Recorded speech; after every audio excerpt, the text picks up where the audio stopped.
Hey guys, what is up? It is I, James Penrose here, back again, and you are live with Penrose. Welcome to the 4th episode of Live with Penrose. Did I start the video a bit late? I don't know, but for those of you that are just coming in, you are live with Penrose for the 4th time. I haven't done these live streams in a while, but I thought I'd bring this back to you for what an event this was for WWE Summerslam 2016, and I'm going to be giving you guys my full official review. For those coming in or for those after that are watching this, leave your comments down below. Tell me what you thought about SummerSlam. Did you like it? Did you dislike it? Just leave all of that whatever in the comments below, because honestly this was one hell of an interesting show, from positives to negatives. I'm going to get into all of that. I'm not going to get into the whole pre-show. Sheamus defeated Cesaro in a best-of-7 first match. No one really cared about that. The tag match, Sami Zayn, Neville. I'm not going to get into all that. Let's just go about the actual card. So we kick off the show with a tag team match. This went 12 minutes and 8 seconds. We have Jericho with Chris Jericho and Kevin Owens defeating Enzo Amore and Big Cass. That was pretty much a bit of a swerve. Obviously, Enzo Amore and Big Cass come out and they get a great reaction from the crowd in Brooklyn, New York, from their hood, pretty much. And Enzo Amore on the mic before the match, a G on the mic, as they say. And then the match goes on, and it's a really fun open to start the show. These guys go back and forth for 12 minutes, and they put on a really good showing to start, get a good feel for the night. And by the way, let me say, I love the new stage setup for SummerSlam. I'm glad that we're getting these 4 pay-per-views now, because beforehand it was just literally the same set for Raw and SmackDown. So I'm glad that it's original now and something that a certain belt could have been, but we'll get into that later. But for this match, really good fun opener to start the show, and the ending was what I really liked as well, even though at first I thought they botched it. But where you have Kevin Owens lift up Enzo Amore, and I think he was about to go for the powerbomb, but then threw him backwards, and Chris Jericho caught him in midair for a code breaker. And at first I was, did they botch that or whatever? But when you saw the replay, Chris Jericho managed to get Enzo Amore with his right arm onto his right knee face first, and so that was a pretty cool moment. Ended up with Jericho, as they're calling their tag team name, defeating Enzo and Big Cass, and that was a good opener to start the show. It wasn't spectacular or anything like that, but it was just a fun, enjoyable opener, and there's nothing wrong with that. So that was a good way to start off. And then we end up with the rematch for the WWE Women's Championship. We have the champion Sasha Banks going up against Charlotte, and another great match with these two. These two, every time they go in the ring, they just create magic. It was a great match to see. It wasn't as good as their match on Raw, but still a great match. And let me tell you, the way this match started out was just, with Charlotte, man, it was just totally reckless, like completely reckless. There was one spot where they were on the top rope and Charlotte was going to go for, I believe, a top rope side slam, and in midair, just completely, it looked like she botched it, just completely dropped her, and Sasha Banks' legs just completely dangled on the middle rope and just landed on her neck, and her back just twisted, and it just, it just looked so wrong. And literally, it was reported after this match ended that Sasha Banks was injured, if I'm right, or I might have to look back on that, and she'll be out for a good 30-60 days. I don't know the confirmed time frame for that, but she was hurt badly during that. Obviously I'm not surprised, but they go back and forth. Sasha Banks gets offense quite much, but then again Charlotte again Sasha Banks, I can't count the number of times she landed on her neck. Charlotte was really rugged in this match and really was the more dominant one in this match. But towards the end of the match, just when I thought Sasha Banks was going to get it back, it ended up with Sasha Banks getting the bank statement, because there was a lot of great reversals. That one spot I like, when again they were on the top rope and it looked like Charlotte was going to go for a crucifix slam, and then it was reversed into a Hurricane Rana by Sasha Banks. That I really liked. That was awesome. But it ended up with Sasha Banks in the bank statement, and that's when I thought the match was going to end. But Charlotte ends up rolling up Sasha Banks as a counter, as a pin, and it's a 3 count. And yeah, Charlotte is now a 2-time women's champion. Sasha Banks only held that belt for a month. That is controversial in my eyes. Do I agree with that? Do I disagree with that? Well, Sasha Banks is injured now from what I'm hearing, so it doesn't really matter regardless. But a 1 month reign, it just doesn't necessarily sit well with me. But not taking anything away from Charlotte, she's a phenomenal talent as a heel. She does a great job of playing that heel that makes me want to see her get beat, which in this case didn't happen, which is just god damn it. But this match went 13 minutes 51 seconds. I'm looking at the results on Wiki just to let you know, and so that was a good match there. That outcome was questionable. I was debating whether it would end with a screwy finish, having Ric Flair come out or whatever, but I'm glad it had a definitive end regardless. So that I'm happy for. And Charlotte winning, we'll see where it goes. Maybe her first defense will be against Becky Lynch or something. I don't know. We'll see what happens.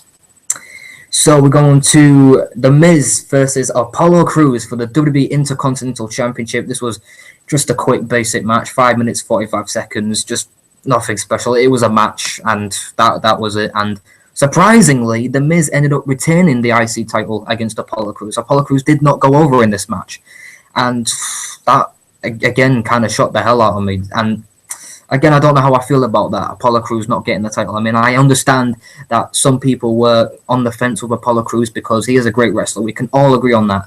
But the problem people have with him is his character. Because exactly that, what is it? Who is Apollo Crews really? Like, most people don't know. Hell, even I don't know. Just a guy that, enjoys what he does. That's my phone going off. I apologize. And just, too easy and all that, whatever. But once he gets that title, which I'm sure he will in the future, or maybe go for a world title sometime down the line. We don't know. Once he gets that, we'll see where it can go. But for right now, Miz retains. Not necessarily happy with that. I mean, Miz as IC champion, don't really like that. I mean, we'll see what happens, but hopefully he drops it soon because I can't really stand him as champion. So you tell me what you think of that in the comments or in the live chat or wherever it is. Now, this next matchup. Round of applause, WWE. Round of applause. This was glorious. Bobby Roode shout. I like that. No, but honestly, this was magic. A classic. A SummerSlam classic. History making. AJ Styles versus John Cena. 23 minutes and 10 seconds this match went on. I think it was the longest. I don't know. I'll scroll down later. Just amazing. Absolutely amazing. This topped their Money in the Bank match, and I didn't think it would. I thought this will be a good match. Won't be as good as Money in the Bank, but it'll be good. And this was just completely, it blew it out of the park. Completely blew it out of the park. These guys, for 23 minutes straight contest, straight wrestling. John Cena had me worried so many times. The false finishes in this match were beautiful, but at the same time gave me so many heart attacks. Every time John Cena hit an AA, going for the STF, it had me so worried because this was one of those matches where I was like, if Cena wins, I'm finished. I even said it, but during the match, I'm finished. Because how many times does John Cena have to face the future and just constantly give it the middle finger? Like, I couldn't take it anymore. But luckily tonight, that all came to an end. Finally, we had someone in AJ Styles. So I had no faith. In this match, I said 100% LOL Cena wins. It's like straight down, Cena wins this match. But to my surprise, to my complete surprise, AJ Styles defied the odds for me personally and hit the Styles Clash. The first Styles Clash Cena kicked out of, obviously. Then Cena hit an AA AJ Styles kicked out of. Then John Cena hit a super attitude adjustment because throughout the match, that's what it was going for. And then eventually hit it. And at that point, I was like, nah, Cena wins. Cena wins. And then AJ Styles kicks out. And my God, that was one of the biggest pops of the night. Like, the crowd lost their minds for that. And then it ended off with AJ Styles giving the second Styles Clash, but couldn't quite capitalize. So what does he do? Goes for the phenomenal forearm, and 1, 2, 3, and AJ Styles has done it. He defeats John Cena, and honestly, I went crazy. I went fucking mental. It's so late here at night. I mean, I'm recording this so late in the morning in the UK, but I have to make this review for you guys. I just have to. And it ends off with John Cena just sitting in the middle of the ring and takes the Never Give Up band off and just leaves it in the middle of the ring and walks off. Like, I don't know, does this mean John Cena's taking a break from WWE? I heard rumors about that, and his time is coming soon. Let's just get that straight. His time is coming soon. So I don't know, we'll see what happens. But as for AJ Styles, man, this can only go to bigger and more phenomenal things, like maybe a world title shot at Backlash against Dean Ambrose. That's the match that makes the most sense. I hope they go with that. So that's a good match right there to see. And this match was, in my opinion, match of the night. If you disagree, let me know why. Then we go on to the WWE Tag Team Championship match. We have Carl Anderson and Luke Gallows, the Club, versus the New Day, Xavier Woods and Kofi Kingston, with Jon Stewart in their corner. And Jon Stewart, bless his heart, got booed out of the building. Literally, I'm sorry, he's a complete wazzock. He just is, bless him. But now, this match, 9 minutes, it was, again, like the IC title match. It was a match. It was fun for what it was. It ended off in a disqualification because of the returning Big E. Yes, towards the match, because they were going outside, they were brawling, and then Big E comes out because Jon Stewart was about to get his ass kicked from the ring postitis because that gimmick was going on, goddammit. And then all of a sudden, Big E comes out and also, again, just gets a massive reaction from the crowd, obviously, because we all love the Big E Bear, don't we? And comes out, makes the save, and it ends with the club winning by DQ, but the New Day returns. So I technically got that one right. I said the club would win, but with the belts won, obviously, but by DQ, that can't happen. So the New Day retained. Where does this go from here? I don't know. Another rematch? I don't know. We'll see what happens there, but that was decent. And we get on to another really good match. We have the WWE World Championship match, 15 minutes and 18 seconds this went on. Dean Ambrose versus Dolph Ziggler. Now, I've been loving the build-up, the storyline they have towards this match, symbolizing that this really is Dolph Ziggler's last chance. Like, it's either put up or shut up. Like, you don't win this, you kind of finish, pretty much. And Dean Ambrose is the guy that, just pretty much rubbing it in Ziggler's face. You're worried about, the system and, yourself and blaming others and all that stuff, where he doesn't really know what goes inside the head of Dolph Ziggler. Like, all this jazz, it culminates to this match, and it was a really good showing from both guys. I mean, I kind of thought it was predictable that Dean Ambrose would walk out with the world title, but there were some times in the match where Ziggler could surprise me with that zigzag. He didn't hit that super kick, even though Dean Ambrose was going to hit it, but then, was like, oh, screw it, I'm not using your finisher, dirty deeds, and then I think that got countered into a zigzag where he kicked out. And then Dean Ambrose, of course, eventually hits the dirty deeds, and I thought Ziggler was going to kick out of that, but no, just a straight dirty deeds, and Dean Ambrose returns, simple as that, in a really good showing. Obviously, could it have gone a bit longer? I don't know. I mean, from later on, potentially. But that was a good match. And as for Dean Ambrose, again, like I said, at Backlash, he needs to face AJ Styles for the world title. Like, he has to. Or maybe include Bray Wyatt in there, make it a triple threat. Like, I'm still harping on Bray Wyatt for him to get a world title shot. Like, he deserves it. His time is now. If not, to win the 2017 Royal Rumble match. For me, that's what needs to happen. So, good match there. Then we get on to a random 6-woman tag match. Nikki Bella returned with Natalya and Alexa Bliss defeating Becky Lynch, Naomi, and Carmella. Even Marie was supposed to be there, didn't show because, she's too anxious, the crowd, blah, blah, blah, whatever. Then Nikki Bella came out and again actually got a good reaction. I didn't think she would. I didn't really care myself. But the Brooklyn crowd received her really well, so that's good for her. I'm glad she's back and she's healthy and all that. But the match was whatever. The heels won, and yeah, that's it. Moving on to, oh my God, this. Okay. Finn Balor versus Seth Rollins for the winner to become the first ever WWE Universal Championship, or the Universal Champion. This match went 19 minutes 24 seconds, and taking nothing away from this match, this was a really good match, like we all expected. You put Finn Balor with Seth Rollins, you're going to get magic. We all know that. They're going to tear the house down, which they did. What hurt this match for me, what hurt the enjoyment of this match for me beforehand, was the reveal of the new Universal Championship belt. There was a photo that leaked online of the Winged Eagle concept belt, where it's a small W in the middle and there's a big like Universe logo around it. And I thought that was going to be the perfect design for the belt. Instead, what do we get, folks? We get pretty much the same lame-ass belt as the World Championship, except a complete red strap, a complete dark red magenta-like strap. It's not even red, it's magenta, that pink even. And I'm just sitting here going, how do you screw this up? Like, literally, how do you screw this up? Any of us could have done it better than that.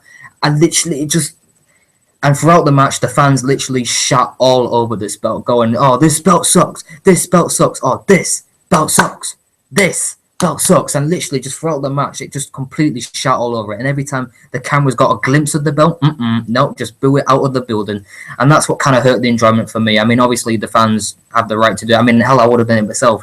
It's just with Finn Balor and Seth Rollins, as good of a match as this was, it could have been so much better. It felt more prestigious if the belt actually looked a lot better than what it is, because it's just ugly. It's just bland and lazy, and it's just, it could have been done way better. And Stephanie and Mick Foley definitely feel like idiots right now. They've looked at the crowd going, we done fucked up now. Okay. No, but for what this was a really good match. Again, a good back and forth contest. Seth Rollins, good reversals. I mean, Finn Balor, loads of reversals done tonight. Seth Rollins, again, loving the reversals there. with the flips, and I think there was one point where he was going to go for the Phoenix Splash. I mean, damn, I haven't seen that in months. But of course, it ends up with Finn Balor eventually getting the coup de grace. It took a bit of time for him to get it done, but once he hit it, man, it was an awesome moment. It hits the coup de grace, the crowd marks out. Finn Balor is the first ever WWE Universal Champion, and yeah, as soon as he went over to grab that belt, just booed it out of the building. Not Finn Balor, but the belt. I mean, Finn Balor, I'm sure, kind of got worried there, but nah, it was the belt. The belt is just ugly, man. Again, straight away they screwed that up, and straight away they need to get another design, because the Universal title belt is just, it's cabbaged. It's stuffed. Like, honestly, it's just rubbish. And the women's title looks way more prestigious than that piece of shit. So that nitpick, well, it's not a nitpick, it's a big issue. But other than that, Finn Balor beat Seth Rollins, and I'm looking forward to see what he can do with that belt. Maybe they could get a rematch done, or maybe get someone else in the mix, like a Cesaro. Well, they can't do Cesaro because they're doing a stupid best of 7 series bollocks. Maybe do like a Kevin Owens, Sami Zayn. We do Fatal 4-Way at Clash of Champions. That would be really cool to see. So leave your thoughts and comments about that. We have Rusev versus Roman Reigns for the US title. That ended in a no contest. That never even happened, in fact, because it just ended in a brawl, and Roman Reigns just beats the shit out of Rusev. And I'm just, again, sitting there going, what was the point of this? Because you build all this up. I mean, the build-up was lackluster while we're at it. And to go to this where Roman Reigns just beats the shit out of Rusev, we're probably going to get a rematch of Clash of Champions, and Roman Reigns will beat Rusev. I mean, I would love it if Rusev could beat Roman Reigns as his punishment for, violating the wellness policy. He brought it on himself, despite all of everyone else's, freaking suspensions, like even Marie and Paige and Alberto Del Rio. So that happened. It was kind of underwhelming. Now we get to the main event of the evening, folks. We have Brock Lesnar versus the Viper, Randy Orton. 11 minutes and 45 seconds this match went for the main event, and as I predicted, well, sort of predicted, it was one-sided. Brock Lesnar absolutely annihilated Randy Orton. Again, there were little glimpses where Randy Orton hit that RKO on that table, which of course it didn't break because Randy Orton's curse with tables. It grows on and on and on. But Lesnar beforehand threw it in. It was like a weird ass reckless throw through that table, and it looked so, again, just so reckless. And Suplex City all around. I think he only hit like 7 or 8. I mean, he promised 20 beforehand in that interview or whatever that I saw. And then towards the end of the match, Brock Lesnar hit so many elbows, so many right hands to Randy Orton, and then out of nowhere, absolute blood goes all over the place. Randy Orton is busted open in a bad way, and I did not see that coming whatsoever. I knew Randy Orton was going to get beaten up, but that came out of nowhere, like literally out of nowhere. 2 RKOs, nah fall for Lesnar. Literally just gets up straight away, beats the hell out of Randy Orton, elbows, right hands, forearms, all you name it. And officials come in trying to stop Lesnar. And really, you think you're going to stop Brock Lesnar? No chance. Just gets back in the ring. Again, more shots, and the crowd was chanting, Goldberg, because there were rumors running rampant that Goldberg was going to return and spear Brock Lesnar and maybe help Randy Orton win. No, that did not happen. Sorry, Goldberg fans, but, that's just how it is. And it ended with Brock Lesnar winning by a technical knockout, a TKO, which how you would either win in a UFC fight or in a boxing match, pretty much. So it ended with that, and after the match, Lesnar gets on him even more, and Shane McMahon comes out, and I'm just like, oh, God damn it, Shane, why did you do that? Why are you trying to stop this guy? Literally, I don't care who you are, no one will stop him. Like, you need to get that in your head. And just, man, it's just, and then Shane eventually gets what I thought was going to happen, an F5 to Shane McMahon, and it's just carnage all over the ring.